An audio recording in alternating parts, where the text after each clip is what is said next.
Hello everyone, कैसे हो सभी।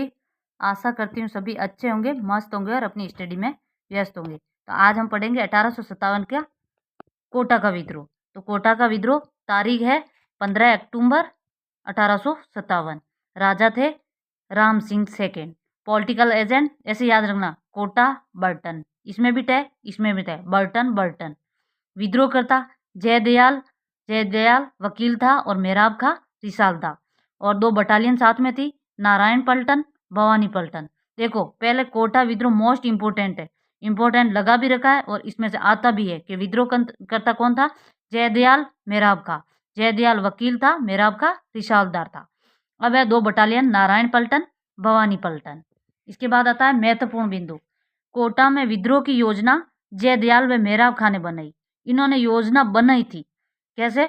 जयदयाल ने कोटा की सैन्य टुकड़ी में जयदयाल ने कोटा की सैन्य टुकड़ी में एक जाली पत्र छोड़ दिया, यानी अफवाह छोड़ दी, कुछ गलत इंफॉर्मेशन दे दी, जारी किया, जाली पत्र छोड़ा। इस कारण सैन्य टुकड़ी में भारतीय सैनिकों ने कार्य करने से इनकार कर दिया।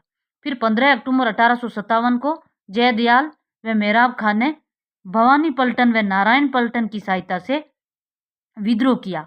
भवानी पलटन व नारायण पलटन की सहायता से विद्रोह किया तथा कोटा के राजा राम सिंह सेकेंड ने बर्टन की सहायता हेतु देवी सिंह के नेतृत्व में भेजा सेना भेजी। क्रांतिकारियों ने देवी सिंह को मौत के घाट उतारा। फिर कोटा विद्रोह में निम्न अंग्रेज अधिकारी मारे गए। देखो अंग्रेज अधिकारी मारा गया। पॉलिटिकल एजेंट था कोटा का बर्टन, तो यह मारा गया। और बर्टन के 2 पुत्र फ्रैंक व ओथर मारा गया।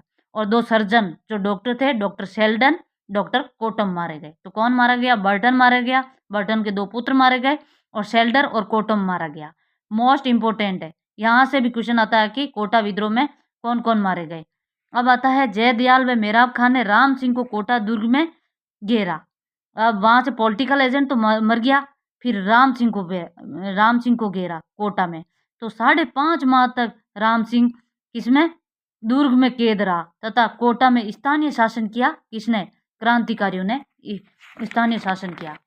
इसके बाद आता है राम सिंह। राम सिंह ने सहायता के लिए मेवाड़ के राणा स्वरूप सिंह को पत्र भेजा, लेकिन ये पत्र क्या हुआ, वह स्वरूप सिंह के पास पहुंचा ही नहीं, क्योंकि बाहर तो क्रांतिकारी बैठे, तो उनके पास ही पहुंचा।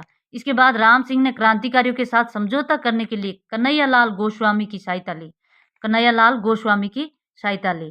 इसके बाद आता है एजीजी लॉरेंस ने कोटा पर पुनः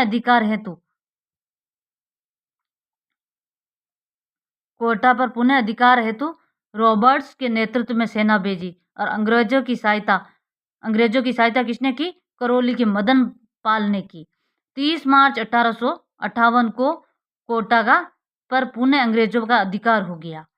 15 अक्टूबर 1857 को विद्रोह हुआ था कोटा का, और 30 मार्च, ऐसे याद रखना, 30 मार्च 1858 को पुनः अंग्रेजों का अधिकार हुआ।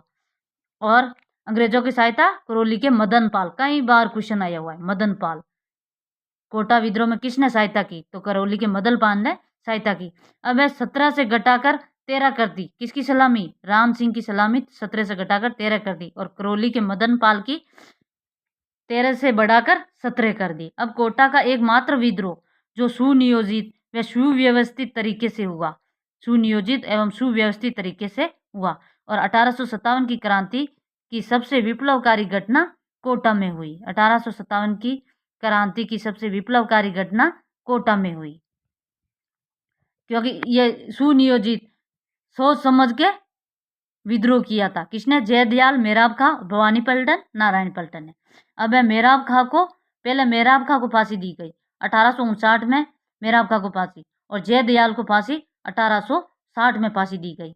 अब आता है अन्य विद्रोह, भरतपुर विद्रोह, जो तारीख 31 मई 1857 और राजा जसवंत सिंह था। तो भरतपुर का राजा कौन था? जसवंत सिंह।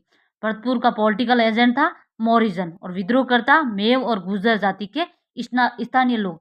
अब आया कि 31 मई को 1857 की क्रांति तय ही हुई थी, लेकिन यहाँ राजस्थान में, भारत में हो गई थी 10 मई को, राजस्थान में हो गई थी 28 मई को, और भरतपुर में हो गई 31 मई 1857 को। यह तय तारीख थी। तो देखो 1857 की क्रांति की तय तारीख 31 मई 1857 के दिन भरतपुर में विद्रोह हुआ। तो ये क्वेश्चन भी कई बार आ चुका है कि 13 तारीख को विद्रोह कहाँ हुआ, तो भरतपुर में हुआ था। भरतपुर का राजा जसवंत सिंह, पॉलिटिकल एजेंट मोरिजन था। तो आज के लिए इतना ही। वीडियो अच्छी लगी हो तो लाइक करना, कमेंट करना और चैनल को सब्सक्राइब करना।